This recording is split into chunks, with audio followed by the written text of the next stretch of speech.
নমস্কার বন্ধুরা, সকলকে আমার চ্যানেলে স্বাগত। রাজ্যের সরকারি কর্মচারী এবং পেনশনারদের ডিএ মামলাটি, যেটি লাস্ট হিয়ারিং গত 8ই সেপ্টেম্বর হয়েছিল এবং এই মামলাটির রায় রিজার্ভ রাখা হয়েছিল এবং রাজ্য সরকারকে আরও 2 সপ্তাহের সময় দেওয়া হয়েছিল।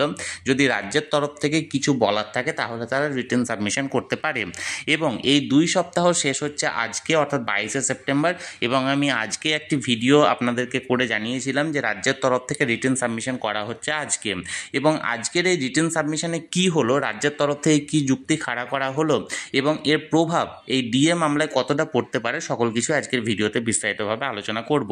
ভিডিওটি ডিএ মামলা সংক্রান্ত অত্যন্ত গুরুত্বপূর্ণ, তাই প্রথম থেকে শেষ পর্যন্ত অবশ্যই ধৈর্য সহকারে দেখবেন এবং ভালো লেগে থাকলে অবশ্যই একটি লাইক করবেন এবং সকলের সঙ্গে শেয়ার করবেন। আর সেই সাথে এই চ্যানেলে যদি প্রথমবার হয়ে থাকেন এই রকমের ইনফরমেটিভ ভিডিও আরও দেখার জন্য, যারা এখনও পর্যন্ত এই চ্যানেলটিকে সাবস্ক্রাইব করেননি তারা অবশ্যই চ্যানেলটিকে সাবস্ক্রাইব করে নিতে ভুলবেন না।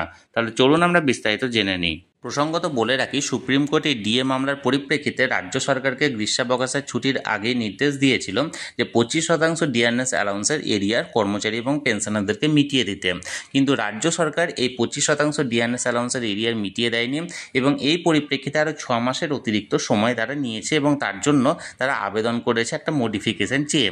এবং এর পরবর্তীতে যেহেতু আগামী 6 সপ্তাহের মধ্যে এই নির্দেশটা দেওয়া হয়েছিল, তাই যে সমস্ত সরকারি কর্মী সংগঠনগুলি ছিল, যেমন confederation of state government employees বা সরকারি কর্মচারী পরিষদ বা ইউনিটি ফোরাম, এই সমস্ত কর্মচারী যে সংগঠনগুলি আছে সেই সংগঠনগুলির তরফ থেকে রাজ্যের বিরুদ্ধে আইন অবমাননার কেস করা হয়।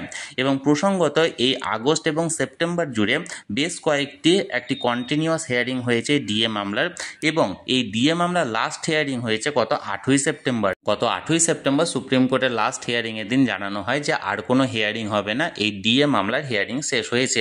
এর পরেও রাজ্যকে আরও 14 দিন অর্থাৎ 2 সপ্তাহের সময় দেওয়া হয়েছিল যে রাজ্যের কাছে যদি আরও নতুন কিছু বলার থাকে তাহলে তারা রিটেন সাবমিশন করতে পারে। এবং এরই পরিপ্রেক্ষিতে আজকে এই 22শে সেপ্টেম্বর সুপ্রিম কোর্টে যে রাজ্যের আইনজীবী মাননীয় কপিল সিব্বল মহাশয়ের তরফ থেকে রিটেন সাবমিশন করা হয়েছে এবং এই রিটেন সাবমিশনে বিশেষ করে যে কয়েকটি দিকে জোর দেওয়া হয়েছে সেটা বলা হয়েছে এআইসিপিআই অর্থাৎ all India consumer price index অনুযায়ী ভারতবর্ষের প্রতিটি রাজ্য তার কর্মচারী এবং পেনশনারদেরকে ডিআরএস অ্যালাউন্স অর্থাৎ ডিএ প্রদান করে না, এবং যে রাজ্যগুলি বর্তমানে এআইসিপিআই রুল মেনে ডিআরএস অ্যালাউন্স প্রদান করে না তার একটি লিস্ট এখানে তুলে ধরা হয়েছে এবং মাননীয় বিচারপতি দ্বয়কে এই বিষয়ে একটি বিশেষ নজর দেওয়ার জন্য বলা হয়েছে। এবং রাজ্যের তরফ থেকে যে মাননীয় কপিল সিব্বল মহাশয় নিযুক্ত ছিলেন তিনি বারবার এই বিষয়টিতেই জোর দিয়েছেন যে সমস্ত রাজ্য এআইসিপিআই রুল মেনে ডিআরএস অ্যালাউন্স প্রদান করতে বাধ্য নয়।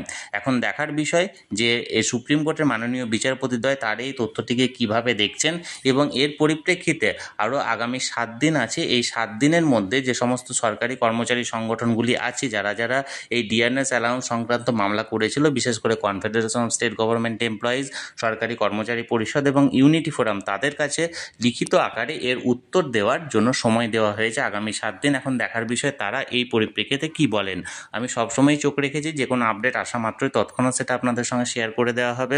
তাই যারা এখনও পর্যন্ত চ্যানেলটির সঙ্গে যুক্ত নেই অবশ্যই চ্যানেলটিকে সাবস্ক্রাইব করে চ্যানেলটির সঙ্গে যুক্ত হয়ে যান। আর এই ভিডিওটি ভালো লেগে থাকলে অবশ্যই একটি লাইক করুন এবং সকলের সঙ্গে শেয়ার করুন, আর সেই সাথে অবশ্যই চ্যানেলটিকে সাবস্ক্রাইব করে রাখুন। ধন্যবাদ, দেখা হচ্ছে পরের ভিডিওতে।